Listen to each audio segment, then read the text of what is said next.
This whole thing is so meta. I'm going to be presenting on YouTube while making some YouTube. So there you go. Thank you, everyone, for coming to this presentation. I know there are a ton of really excellent ones going on at the same time, so it means a lot that you guys showed up. Quick show of hands, how many of you guys are familiar with the YouTube channel? Okay, so most of you. How many of you guys have YouTube channels of your own? Anyone here? What's your channel? Spin Shoe Guru. Spin Shoe Guru. And what do you talk about? I review cycling shoes. You review cycling shoes. Awesome. Anyone else? No? Okay. Well, by the end of this presentation, maybe one or two of you will want to be YouTubers after. So in this presentation, I want to give you guys kind of a behind the scenes of what our trajectory has been like to grow the YouTube channel, some of the life lessons we've learned, and give you some practical tips if you guys want to start your own YouTube channel so you know what to expect. But before I kick it off, there's Laura. You may see her. Yay! How come she got all the applause? They're like, it's just that guy on the YouTubes. Before we start, I'm going to start with a really inspirational quote. Moderate success, mostly achievable. So there you go. And I'll define what I think moderate success is, but it's you can make it on, I don't know what making it on YouTube is, but you can make some money, have fun, but it does take a lot of work. I think the first question I want to answer is why we focused on YouTube. And I know YouTube has a bad reputation. Usually when you think YouTuber or vlogger, it's kind of just like a vapid 12-year-old running around, talking into a camera. And there is an aspect of YouTube like that, but I'd like to think there's a larger portion of YouTube which really tries to serve an audience, serve a niche that gets left out of a mainstream bike industry, and provide good information. Other kind of fun, wonky YouTube things, it's also the second largest search engine. So if you're a business or a brand or trying to promote a business, it's a good way to rank well on search, because if someone searches something on the Googles, you'll see video recommendations, and that right now doesn't tend to be overly flooded. So you could, you'll work the SEO if you're trying to promote your business via YouTube. I love it because prior to YouTube, we had, the blog, which I think a lot of people don't realize we've been on the internet for well over a decade. But there's something about the video format that lets you communicate a really nuanced message, really grow a community. And it's led to some pretty cool just things that happen. Okay, so if you're not familiar with us, I'm going to give you the kind of nickel tour of what or who is Pathless Pedaled. But back in 2009, we were living in Long Beach. It was the start of the Great Recession, and we sold everything to travel by bike. So this was before bikepacking.com. I think the only bike touring websites were Crazy Guy on the Bike and a couple of other random bike bloggers, if you will. So it was really novel back then. I know it seems like really kind of a hackneyed story now, but back then it was, something. So we traveled, saw some places, did some things, rode by some cows. We did a stint on touring on Brompton. This is way before they launched their Explore Brompton, or Brompton Explore, or whatever. So we did that. And this story isn't very unique anymore. You've heard this a bajillion times, and I actually think it's probably the least exciting part of our story, because I'm always wondering, what happens next? Okay, after you sell all your stuff and you do this big trip, that's cool, but what do you do when you reintegrate into reality? How do you, or the question we asked ourselves is, how do we kind of keep up this momentum, even though we're not traveling, and turn it into a living? That was 2012. We decided to settle down. Overall, we were traveling for about 3 years, essentially nomadic. We do long-term stays at different places. I was freelancing as a photographer, writer while we were traveling. But we decided, we were just emotionally tired after 3 years. So fortunately, we landed in the wonderful state of Oregon, and it was around that time that they were promoting the Oregon Scenic Bikeways. So the Oregon Scenic Bikeways, if you're not familiar, it's kind of the best of the best riding routes in all of Oregon. The State Tourism Bureau was behind it. ODOT was behind it, all these big agencies, lots of momentum. And we just had, the right beers with the right people, I think. Like one person happened to be a fan of the blog and asked us, hey, we know you like this bike travel thing. Will you ride one of our scenic bikeways and do a story about it? And we're like, yeah, sure, we can do that. We've been blogging for, I don't know, about, 8 or 9 years at that point. And at the last minute, they said, while you're out there, can you make a video? So up until this point, I've had very little video production experience. But the problem was we didn't have any video gear. So we did what most people would do, is we Amazon Prime stuff, literally to the start of one of the scenic bikeways.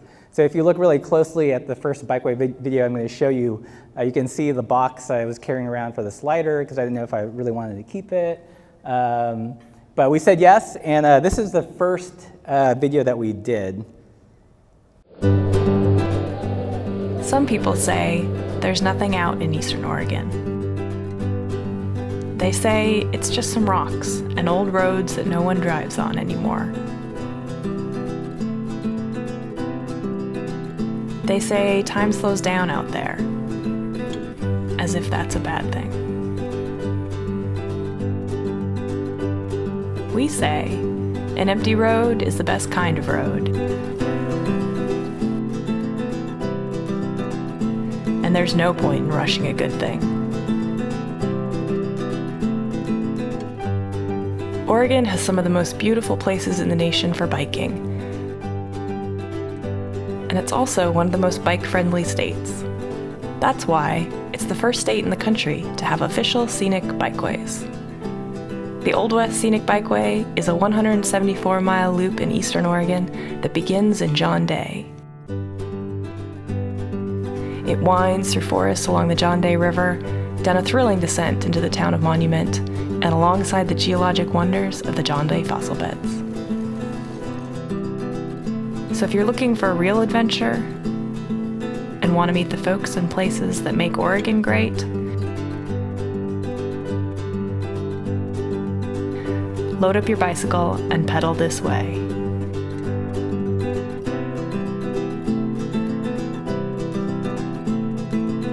Visit a place where your social network is waiting for you at the cafe. And 174 miles of stunning road riding beckons. Explore the Old West Scenic Bikeway and discover Eastern Oregon on two wheels.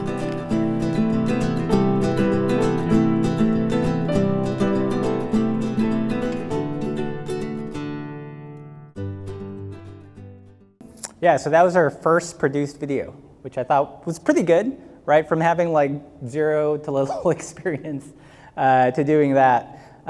So they liked it enough. They asked us to do videos for the rest of them, and we said, yeah, we can do that. And then they said, but you can't be in every one of them. We want you to work with different talent and tell a different story. And total, how many were there? 17 of them. We had to do this 17 times. And we did 8 of them in 1 year. So we very quickly became a production company. So from just being bloggers to having just produced our first kind of paid video gig to now doing a video series for the state of Oregon. Now this is they have a ton of resources. Their typical agency of record is White and Kennedy, the people that do the Nike ads. And then here we are, we just got lucky. Just got lucky essentially. So we did 17 of them in total, and I want you guys to look at the picture and notice some things. There's women, there's people of color, not everyone's dressed up in Lycra. We really felt like it was an opportunity to kind of impress some of our values on this big statewide campaign. It was truly a unique experience. And we wanted it to look different. We wanted it to kind of speak to more people, to kind of broaden the message. So these are just some stills from other shoots. Worked in lots of friends that we knew who were making bags at the time. So Swift Industries is well represented. Our friends from Ortlieb. But it was a cool opportunity to really kind of help shape the message of bike travel for this one project in the state of Oregon. Let me show you probably the last video that we did, just so you can hopefully see the progress in terms of video production.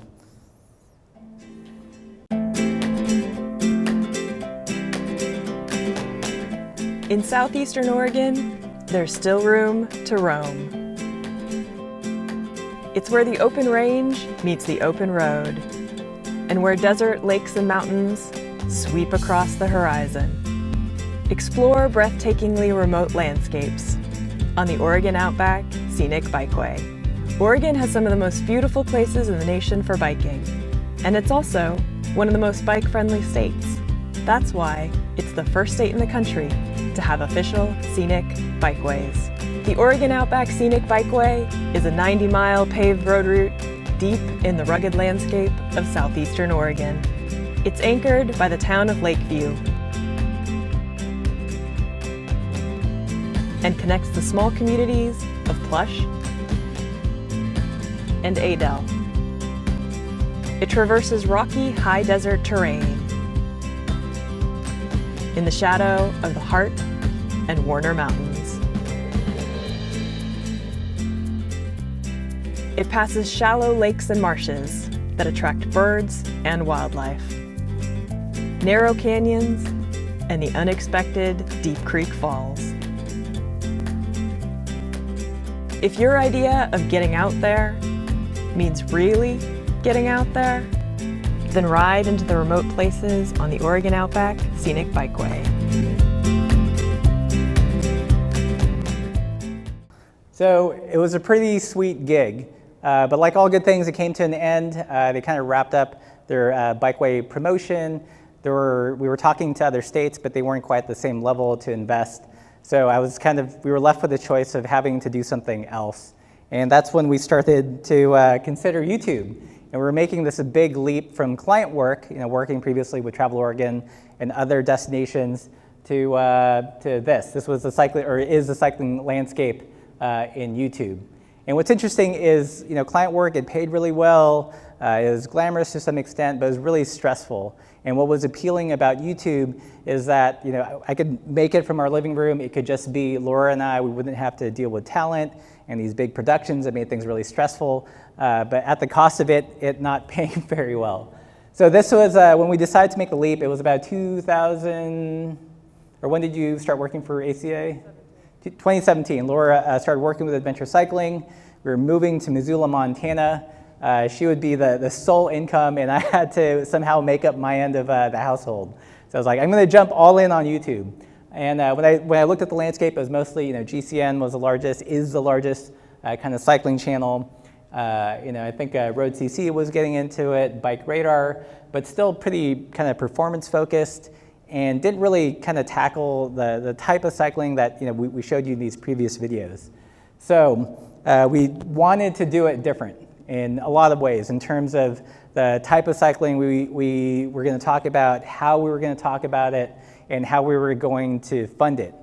Typically, I've done some freelance writing and photography, for magazines, and those are all pretty much ad-driven, right? And lots of larger channels like GCN, there's a lot of ad revenue from the brands, and we wanted to do it different. We wanted the viewers to support the channel, so we can have some level of objectivity and keep our voice. So, and we also wanted to serve the underserved. So cyclists like us, who we felt were being left out of primarily the mainstream bike industry that was so focused on performance. At least that was a big goal.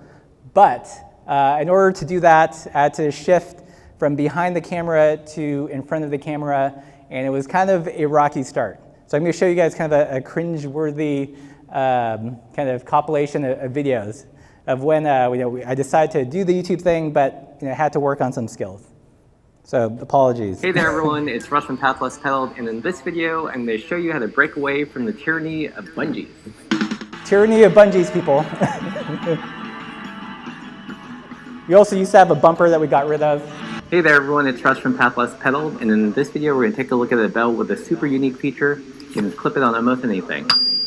Not cute. Hey there everybody, it's Russ from Path Less Pedaled, and I just gave up. I'm going to sit at my desk. Swift Industries Hinterland Painter. So you get the picture. I had the production skills, as you guys saw from kind of the produced videos, but I didn't have the presentation skills. And it took a long time. Actually took 800 videos. We have over 800 videos on the channel. So it's definitely a learning process. Some of you who have joined the channel lately, it may look like a well-oiled machine, but there was a lot of stumbling, about 800 videos worth of stumbling to get it to where it's at. But I'm pretty stoked. Last year I had the goal of reviewing as many bikes as I could. It took a lot of cajoling with brands because they're like, who are you? You don't race? I've never heard of you. But I was able to review 30 gravel bikes, do it in our own particular way, focusing on the review from the perspective of a bike commuter or someone that tours. So completely different from kind of mainstream bike media. And in that process, one of my big goals is to kind of demystify bicycle geometry. Everyone says a bike is quick and fast and laterally compliant and vertically, no, it's the other way around. But you know what I'm saying? So there's all this jargon, but there's no way to kind of describe it well to the layman. So I came up with this idea of the bicycle flavor wheel. So these are just adjectives kind of tied to how a bike responds, which are then tied to geometry numbers, so chainstay and trail, to kind of demystify this whole bike geometry process. We also do a lot of other kind of fun bike, non-nerdy bike content. So promoting, using your bikes for other kinds of adventures like fly fishing, bicycling in watercolors, just to show like the breadth of what you can actually do on the bicycle. Also do a lot of stuff about clothing, like you don't have to wear Lycra. You don't always have to dress up to ride your bike. And I know some of this is like duh, but you'd be surprised from the comments. But we'll get to the comments. So many comments.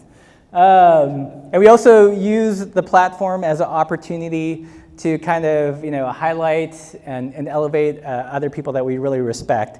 So like Leah Benson from Gladys Bikes, woman-owned bike shop in Portland. We've interviewed Nam, who's presenting over there,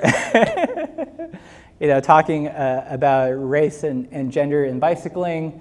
Martina Brimmer from Swift Industries talking about what it's like to run a small business. Eric Cedeno talking about race and bike touring. So we try to tackle these topics that tend to get ignored. A typical month on our YouTube channel looks something like this. So everything from reviews to live unboxings to shop visits. And this is a month's worth of content, and there's not a single video about watts. So it's amazing when you look beyond just the performance aspect of cycling, how much subject matter there is. Okay, so this is, I'm gonna give you some quick life lessons. The first one is have no fear of perfection, you'll never reach it. A big part of our YouTube, of what we wanted to communicate on the YouTube is to be okay with the way you ride. We took on a big challenge 2018? Last year, where we're not speedy cyclists, but Laura, actually I blame Laura. She had the wild notion of doing Dirty Kansas. So we got in for better or for worse, got a coach, did some training, met some fine folks out in Kansas, and I think the typical narrative you would expect is you get off the couch, you train really hard, and then you're successful, right? That's a narrative that you expect, that people promote, everyone can do it. We tried our best, but we weren't successful. We read about half of it, and I think it's one thing to tell that easy narrative, and it's quite another to be vulnerable and say you failed, or you tried your hardest, and this is kind of like the aftermath, and then dealing with all the comments after that. So in our videos, I think there's lots of the voice of the expert online and on YouTube, and that's not where we're coming from. We're just like regular people. We know some things, we're sharing some things that we've learned with the audience. Another thing is there is no such thing as failure, only feedback. Lots of feedback, particularly in the form of comments. So this is the Gladys Bikes video. The comment was, some poor dude somewhere somehow is paying for this shot. So still, you just get these like wacky ass comments. So this person, we do lots of videos about gravel bikes. This person commented, so if riding on gravel is so great, why aren't they riding on the beautiful gravel shoulder? And I see them riding on the smooth asphalt. Zinger. I know, yeah, exactly. We were recently at the Chris King Open House. Portland, the domestic terror state. Antifa, are you part of that group? It's like every morning I open up, the comments, and it's like taking out the trash. And like 1 or 2, a week doesn't, bother me, but when it's like day after day, it's like death by a million paper cuts. So this is a comment on when we were doing a series of Laura getting a custom bike through Breadwinner. This person writes, that's ridiculous. We should see her reaction, even if she hates it. She'll probably hate it. Most people do not really know what they want. In that case, move on and learn to weld your own frame. So, yeah, and she loves it. So this is a strange, there's like different threads of negative comments. There's like the militant pragmatists, I'll call them, like unless you're building your own bike, you shouldn't be riding bikes. And sometimes some when I get enough, not that I should encourage this, but sometimes when I get frustrated enough with a common theme of comments, I'll make a video to kind of be a rebuttal. And one of them is like the pronunciation of a particular word. So I'll just play a couple seconds of it. Bicycling has a few internal holy wars, helmet versus no helmet, flats versus clipless, but none are as divisive as how to pronounce this word. Few words have caused me more anguish, more angry comments, and here's the thing, I don't really care how people pronounce it, but people are just so passionate and determined that it's pronounced a particular way. And it got to the point where I finally wanted to get to the bottom of this. And for me, it's not about being right or wrong, but it's about knowing what the actual truth is. And for this, I needed an expert. I sent out dozens of emails to linguists, to language professors at various universities. I looked up to see if I could find professional etymologists, and it took weeks and weeks and weeks before I finally got this reply. None other than the people at Merriam-Webster, the dictionary, were willing to take up my case. And that is how I got to meet this man. Sure, I'm Peter Sokolowski. I'm editor-at-large at Merriam-Webster. I used to race bicycles and I toured a certain amount. So this is a word that I was very aware of. It's just a coincidence, but I'm the French language editor. I wrote the French dictionary. So these are concerns that actually kind of intersect. I felt like I just won the lottery. Not only was he an editor at a well-respected dictionary, but he was bilingual, he spoke French, and he was also a cyclist. But before we get into the history and the correct pronunciation of the word, I decided to see how the bike industry pronounces it. How do you pronounce this word? Well, I'm an American, so I'm going to say pannier. Pannier. Some would say pannier. Others might say panier. Choose your poison. So he's not committing. Yeah, not committing. Pannier. Pannier. I took French in high school, so that's how I thought of it, yeah.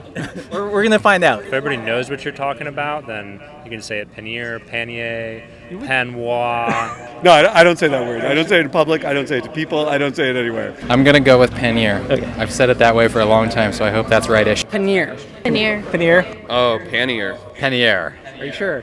I'm not sure now that you're asking if I'm sure. Pannier. Pannier. Are you sure? I'm sure. 100%. 100%. Pannier. Pannier. Are you sure? Pannier. Do you say another word in place of this word? No. No, I avoid any of the slightest suggestion of that word. Yeah, no, we got rid of them in the shop. We no longer acknowledge their existence. I don't say that word. I don't even know the word. I don't even know what you're talking about. Now, where do I have to place myself regionally in the United States? I say pannier. My favorite alternate pronunciation is panya, which would be New England. Pannier. Pannier. Pannier? No, I'm not. I don't want to pressure you. But Pannier. that's your final answer. Final answer. I think it's going to be a pannier. You're going to go with pannier? I'm going to go with pannier. Okay, pannier. So without further ado, let's learn how this word is actually pronounced. So that video is on the channel if you want to watch the rest of it. And it ended up being 13 minutes long, just because I wanted to answer it really, really well and kind of end the debate. But you'd be surprised. So here's one of the comments. Stop bleeping with us and give us the goddamn pronunciation. Do you always play mental games with your viewers? This one, oh my God, this guy. Hi, my name is Raphael. I'm assuming he wants it to be Panier, and I'm French. You can call me if you want to know how we pronounce our name in my family. So he goes on to say that it's his family name and that he's the expert of how it should be pronounced. And then he emails me and he's like, can you send me the contact information of that guy at that dictionary so we can discuss it? And I was like, oh, come on. But sometimes all's well that ends well. This was a great comment. Thanks, Russ. I've been mentally conflicted about this word for years. Married to a Francophile, there was no end to the grief I endured when I pronounced it in the English way. I'm only sorry my wife has passed on and I can't give her a raspberry. So for some people, we can bring peace. All right. So some of the downsides, as you can guess, part of it is the comments. But it's also one of the loneliest jobs I've ever had in my entire life as an adult. If you think about it, you guys watch the other end of the video, but this is what I'm staring at most of the time. You live in this small little apartment in Missoula, Montana, a block away from a little trout creek, basically a cabin in the woods, and I'm making these videos and broadcasting it. So it's very lonely to produce. I just sit and edit while Laura's at work. I don't have any coworkers to commiserate with or to blow off steam. It can be a tough job mentally, especially when every morning you get this kind of verbal abuse and there's just no good outlet. All right, so secrets to moderate success. My first big one is to start with money. Because in terms of making it profitable or even just making a living out of it, it's taken a long time. One of the reasons that I'm able to do this is because Laura was working full-time in adventure cycling. So it gave us at least a stable income, and what I could make on top of that would be kind of bonus play money. So start with money, or at least without the expectation that you're just going to go viral and the checks are going to be rolling in, because that's not what happens. Another thing, early on, we had all that film production experience. I thought if I made beautiful looking videos that would be enough. But what I learned very quickly was you have to work on your presentation skills, how to tell a story. And that stuff is way more important than production value. So if you're thinking about doing it, you just want good enough video quality. Like that video I was showing at the very beginning, like the tour through Oregon, I shot that with a GoPro and another little action camera. Right? It wasn't 4K, there wasn't a gimbal or anything. It was just good enough video quality to tell the story. Another big lesson is that it's a marathon and not a sprint. This took me a while to really understand. 800 videos later, I finally figured out, you have to commit for the long haul. You can't hope that one video goes viral and then that's it, you're a success. I look at it as like a big continuum of just videos and narrative. And the big one is to embrace the suck in terms of knowing where you want to get to in terms of your presentation skills or how you want the videos to be, but also acknowledging that there's going to be a lot of ugly omelets made along the way until you get there. You might have your video production dialed, but your presentation sucks. You stutter, you say a lot, all these things that you just have to kind of understand as part of the process of getting good at YouTube and at presenting. Another big one is find your niche. One of the video YouTube how-to channels I watch constantly conveys this message of what really attracts people, what draws people together isn't a common interest, but it's a common belief. So we're all kind of commonly interested in this thing with two wheels, bikes. But a roadie or someone that's in the gravel or in the fixed gear or to whatever triathlon, we all essentially ride something that looks the same, but our belief system around those things is very, very different. So instead of just focusing on bikes as a broad category, really honing in to how people interact with the bike, what their belief system is around the bike. And lastly, for me, one of the biggest things I've learned recently is the reason I do this is ultimately to serve the audience, right? If it was just a matter of some kind of solipsistic, egotistical thing, it wouldn't be sustainable. But to know that there's people out there that depend on the information, that are curious about what we have to say, that kind of rely on our reviews, that's what keeps us going. That's what keeps us pushing through all the negative comments. is that there is an audience that we're serving. And that's how truly I look at it.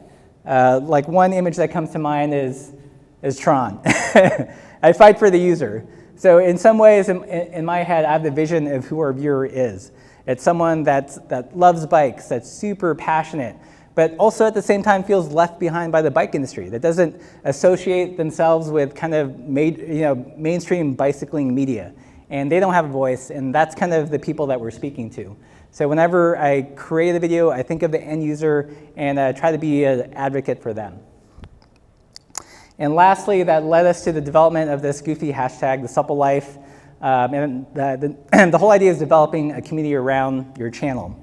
And this kind of happened by accident. People associated the word supple or supple life with us, and we just kind of embraced it and turned it into a hashtag and into a thing.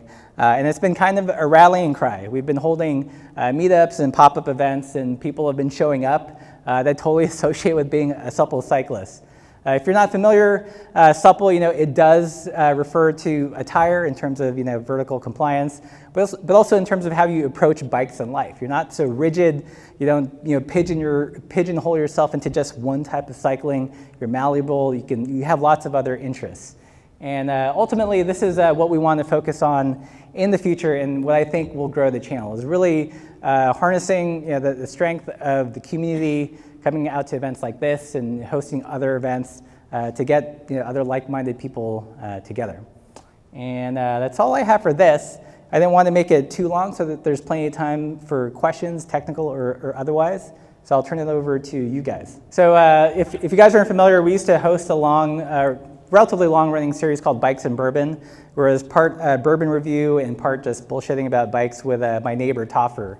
And he has a family, and he recently got a job, so we can't quite day drink like we used to. Yeah, so that's what's happened to Topper. I want to bring it back in some form, probably without the bourbon, just because it'll be healthier long term for both of us. Yes. Yeah. So first question in terms of equipment to start with. The new iPhone 11 is friggin' amazing. It's got a wide-angle lens. You can put a mic on it. I think if you're going to invest on a piece of gear, invest in the audio, because that's ultimately what's going to communicate your message. You can get away with kind of subpar video quality, but if the audio sucks, if people can't hear your message, they're going to tune out. If you watched our Oregon video, I modified the action cameras so they have better audio, so it sounded crisp and clear when we were riding, and that's probably where they put the money in. Second one, in terms of what percentage of negative comments versus nice comments, I'd say there'd probably be about, depending on the topic, 30 to 50% negative. Yeah, I don't know what it is. It's like, what gets people angry is like gravel bikes. Mountain bikers hate them because they think they're just ripping off old 90s mountain bikes. Road cyclists hate them because every bike is a gravel bike, and people just get so irate about it. Third question about whether you should get a drone. I think drones add production value, right? So it adds like some texture, visual interest, but drones don't tell stories. And I think maybe about 2 years ago they were really eye-catching, but now everyone has them. So it's like, okay, let's just get through the drone shot. Where's the story? Where's the narrative? So get one, but don't rely on it as a crutch. I think it's kind of the icing on the cake, but it isn't kind of the substance. A good question. So the question was, we've tried different ways to tell a story. How do we know what's working? If you have a YouTube channel, it's got a really robust analytics. So I can bring up a video and it shows a graph of when people tune out, like literally to the second. So sometimes it's if I say a certain word or if I'm talking too much and there isn't enough B-roll to keep their interest. So it's a pretty stark, you know exactly when people are dropping off. So I showed you that kind of cringe-worthy video series. There's that kind of intro bumper, which you would expect from a TV show. I cut that off right away, or after a couple months, because I noticed, people would stay for the hook, they'd see the bumper and click off. So most of my videos, I jumped straight to the content. Laura and I talk a lot about, how much we want to create sponsored content. Like for us, it's like the bike reviews I take really seriously. Like we don't do pay to play. If you see a bike review on our YouTube channel, no one's giving us money to review the bikes. And that's kind of like, we draw the holy line in the sand, and we're not going to take money for that. At the same time, there's kind of like the realism of things like food. So we're having this discussion of when is it appropriate to do brand integration, and under what types of content. We haven't quite solved that, but I think we will do some things. But definitely a couple of pieces of the content will always be unsponsored. So the question was, which works better, the PBS subscription model or the sponsored ad? I think if you're a large channel like GCN, you could do both, but they subsist a lot on ads. For us, we're only a moderately successful channel, so the platform isn't as hot a property to attract enough ad dollars. My thinking is that there's a finite number of bike brands. There's a finite number of bike brands that would be willing to advertise with us, and we can't grow more bike brands that want to do that. But we've got a growing viewer base and a slowly growing supporter base, and we can grow that. There's no ceiling on that as long as we make content that attracts people and serves value. So the subscriber model is very, very slow growth. It's painfully slow, but ultimately I think in the long run it's going to be the more sustainable model. So the question was, how do we approach bikes or bike companies for a demo bike, and whether they look at the subscriber rate as a reason to provide a bike or not. It depends on the brand. It's interesting, like I do think because we don't race, a lot of larger brands don't understand our channel. They're like, why would we send you a bike? With this is meant for racing, you don't race. So there's definitely a couple brands where we've tried to contact them a couple times and they just like scratch their heads. So there's very few brands that align with our type of riding. We've definitely had to prove ourselves through, I'll write to a brand and say, hey, we did a review of this bike that's very similar to this bike you have. It's generated this many views. These are the comments. So we kind of leverage the views and the engagement from a prior video to try to get another bike to review. But even at that, it's like, some brands are still very resistant or just don't understand what we do. So the question was, how do I determine which videos to make? It's a little bit of what I'm interested in and what people have requested. So occasionally I'll pull the community tab and see what they want to see. And typically my rule is like one for you, one for me. So like I'll do one video that I'm interested in. So it could be, that's why you'll see the random watercolor video now and again. And then a video about a specific product. Because if I did, like any job, if you do something that someone else wants you to do, then you start to lose interest. So it's really, and that's not why I'm doing this. I want to have, my freedom to make the content I want. So it's kind of a balance of, what they want and what I want to do. Oftentimes it does mesh up, but sometimes, I'll be selfish for one video out of the week and do something like. In terms of bikes, like I've not reviewed a truly terrible bike. Like there are bikes, things about certain bikes I didn't like I rode the Specialized Diverge with the Future Shock, and I pointed out how I didn't like that, just, like it would dive and all this stuff, so I was pretty upfront with that. And, my contact there was, he was okay with it. They still sent other things. So usually when I make the request for a product, I kind of lay it out there that, like the reviews are kind of holy ground, and, I want to respect that space, so I'm going to say what I think.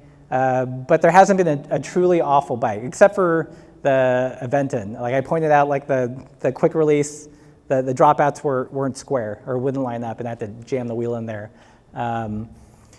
So does that answer your question? Like I try to be diplomatic. I don't say like this is absolute garbage, because there are some things that I don't like, which someone might like.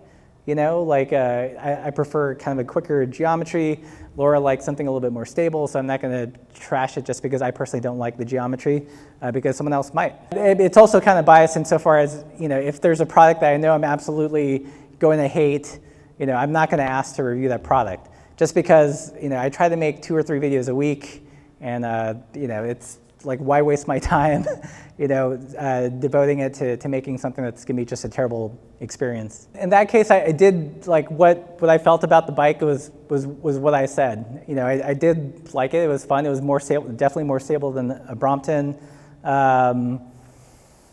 I don't know, I'm a fairly straight shooter. I try to be diplomatic in that, I understand that these people are trying to make a living, they've got a business, they've got employees, so I'm not gonna completely throw them under the bus.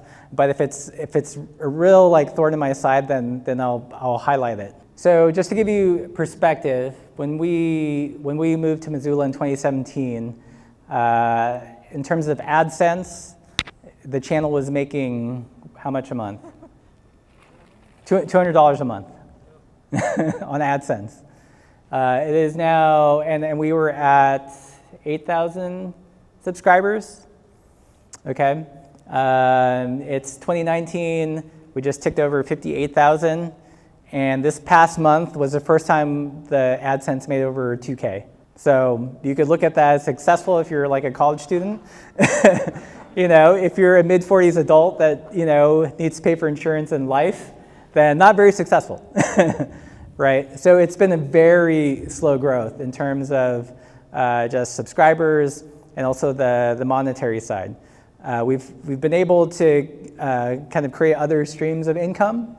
So through the Patreon, through selling patches and stickers and things like that. And I'll still do some consulting and some other video work on top of that, but it's been very slow growth. I thought that when we hit 50K, they would just kind of snowball, and then we'd be 100,000 by the end of the year. But that just hasn't happened. I mean, I don't know if it's my content sucks, or the nature of the channel. Like, people don't know to search for the supple life, exactly, because there's road cycling, cross, all this other stuff. It's kind of we occupy this kind of vague in between that might not be necessarily findable. I'd like to think that when we hit 100,000 subscribers, that it'll be kind of financially. We'd be making enough to support both of us, but we'll see. That's not even a guarantee. So yeah, a lot of people are super approachable. We got a chance. He just left, but Benedict, Ultra Romance, we've had him on. We've had Nam, Martina.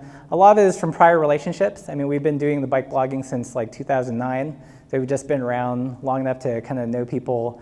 But also, sometimes we'll just send a DM via Instagram. Like, one of our recent guests was Anton Krapichka, who's this kind of super famous ultra runner, but rode for Team Crust.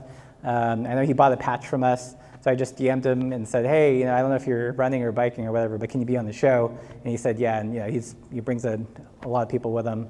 So we've done a couple unboxings, and we like to do them live, just so people can kind of ask questions. The last couple we've had we'll do unboxing of a bike, and then the brand representative will be in the chat, and they can field questions. And for them, it provides value because it can answer direct questions and everything, answer questions that we don't have the answers to. And I think in the next year or so, we're going to experiment with more live content. A couple reasons. One, it generates lots of engagement. And when you do a live stream or something, it notifies all your subscribers, Because as it is, if you have a channel and people are subscribed, even sometimes when they hit the notify bell when you release a new video, people don't get notified. But YouTube really elevates live stuff, so everyone gets notified when you go live. It's something we definitely, something I struggle with. Whenever we do an event or go on the bike ride, I'm like, oh, this would make great content. So oftentimes I have to. Just literally leave the camera at home, so I can't make content whatsoever. So I can't. So sometimes I'll purposely leave the camera at home. Something like the Ochika Overlander, that video that you guys were watching in the beginning. That would have been an event to do that I would have loved to have done just as a participant, but I was working the whole time. So even though I'm like suffering and tired, I set a timer on my watch to know, like, oh, I have to do like a status update so I can cut this in with the B-roll. Otherwise I'd just be slogging it up the hill with everyone else. So it is a struggle. Like a big test of that was when we did Dirty Kanza, because that's, you're already pressured physically, and at the same time, I'm like in this meta state trying to edit the video. Like, okay, do I have enough B-roll to cover this part? What's a dramatic moment here? And oftentimes, like, the last thing I wanted to do was film, but but I knew I had to get the footage. Otherwise, it just would have been a waste of all that effort. Yeah, that's the goal, is to do more tours, highlight places that we really love. We've been kind of launching or going back and forth about a project where it's going to be basically no reservations but on bikes. So include information from a local, really dig into the destination, like the texture and the color of a place with a biking element. So that's our goal for next year. We're kind of working on trying to get sponsorship for that to help kind of fund it, because it's going to cost resources to travel, stay at the place, and do all the filming. I've done a couple videos incorporating watercolors. Gets very few views relative to the other content, but the people that do watch it love it. So it's kind of this balance of like, okay, I know that there is this core community that just loves like the weird stuff I'm really into, but at the same time, balancing that with creating discoverable content that will appeal to more people. Because if I just do like the weird stuff I'm really into, like the channel's not going to grow. Ultimately, the latter. Like we want the brand to have enough value where we can create a product. I'd love to like design a bike. Like I have lots of ideas of what I think a perfect bike would be. Hopefully bring the channel large enough where a brand would actually entertain that idea. I'd love to film that whole bike design process, like going back and forth with the engineer, getting prototypes, seeing why brands choose a particular tubing over another. Is it liability? Is it because they don't think the market will buy said bike, or it's too much to produce? So that's something we'd want to get the channel, the brand enough, or to a point enough where we can do larger projects like that. How much time do I spend? So since it's my full-time job, a lot. Actually, what's funny is coming out here, I shot and filmed I filmed and edited 6 videos and scheduled them. It was the first time I'd ever done it. You'd think I'd have this figured out by now. But when I do a bike review, there's shooting the B-roll, so riding with the chesty cam, and then the beauty shots. Then there's the piece to camera, like the talking part. That takes me about 16 minutes to film. That's the average, and then that gets cut down to about 7 to 9 minutes. And the editing's about an hour and a half, and then the thumbnail, and then the promotion after that. So, and it depends on the video. Like the Ochako Overlander, took longer because we were out there. But yeah, so we'll if you guys want to come up and say hi or get a patch or something, we'll be here. But otherwise, thank you.